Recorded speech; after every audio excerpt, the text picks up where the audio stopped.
Hello everyone, welcome back to my channel. Today I'm actually quite excited because I'm waiting for these color pencils for a while now. So today I'm gonna do unboxing and test Woomer 72 color pencils. I will also be trying something a little bit different, that is to incorporating these pencils into my usual watercolor process. Before we get into the painting, let's open this set together. The first impressions, I felt that the packagings feel neat and quite presentable. Opening it up, you can see all 72 colors laid out nicely. The range looks quite vibrant at first glance, with a good variety of hues, including some nice skin tones, blues, and earth tones. The pencils themselves feel solid. They are not too overly heavy, but they don't feel cheap either. The berries are cleanly printed and each pencil is labeled. I like that. I find it quite helpful when you are working quickly and you can always refer back to the name of the colored pencils. Now I'm going to test them directly on paper. The first thing I notice is the color payoff.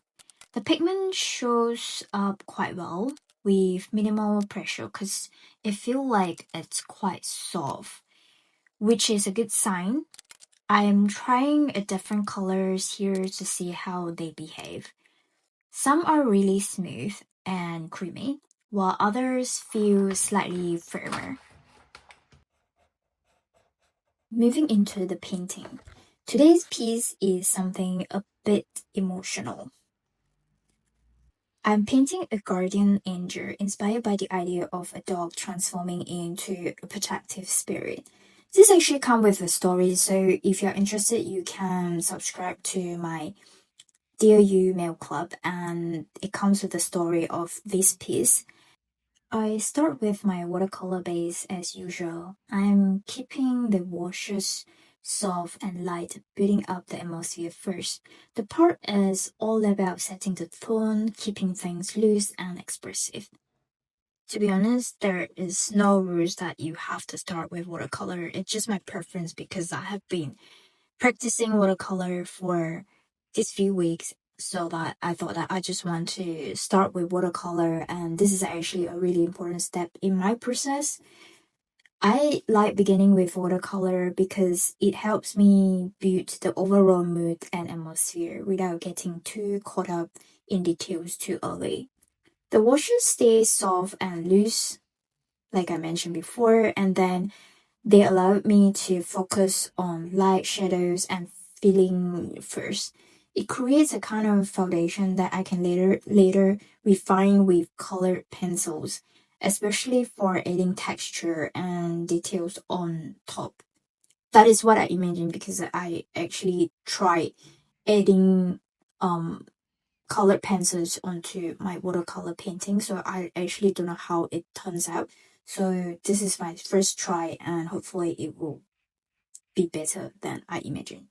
Once the watercolor is fully dry, I begin bringing in the colored pencils.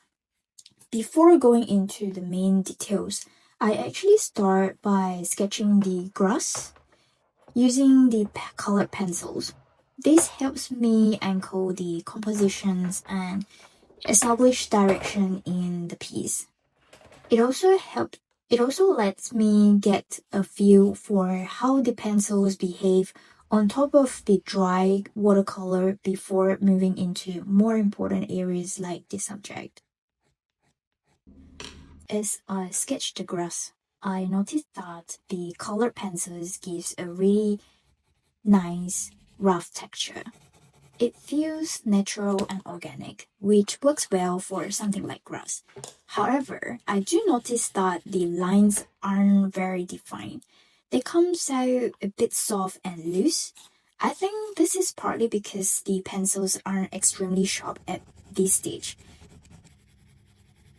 If you want more defined lines and sharper details, I would definitely recommend sharpening the pencils more.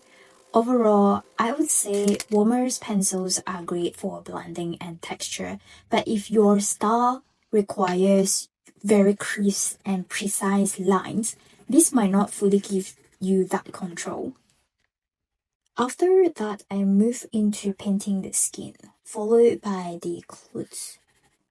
I build these areas softly and slowly, layering different colors to create depth and subtle transitions. The pencils glinds quite nicely over the paper, even on top of the watercolor, and the pigment shows up clearly without needing to press too hard. Next, I continue with the dog, focusing on details like the fur and facial features. The layering works quite well here, and I can still build up tones without everything turning muddy. I'm also testing how different colors interact, and overall the blending is smooth and controlled. Then I move on to the wings. To be honest, I'm a bit worried painting wings because I felt like I don't do wings very well. This is where I start building that more glowy feeling.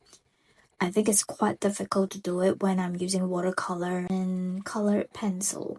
I know how to do it when I'm using Procreate, so let's give it a try. I layer multiple tones to create softness and depth, and I find the pencils are quite capable of blending these transitions. Not overly buttery, but enough to give me control over the readings. I wish that it's a little bit more crisp, but I think I just need to keep sharpening the pencils because some pencils are really soft, so I need to sharpen it quite often. I'm adding more definitions to the wings, small feather textures and highlights. So I would recommend working with a lighter hand, especially when building up layers, because for the creamier colored pencils, you would have to sharpen it quite often. As I continue, I'm also testing how many layers I can push before the surface start to recede. So far, it handles layering quite decently. I can still add that without everything turning muddy. After finishing most of the colored pencil work, I go back in with watercolor again to adjust the colors.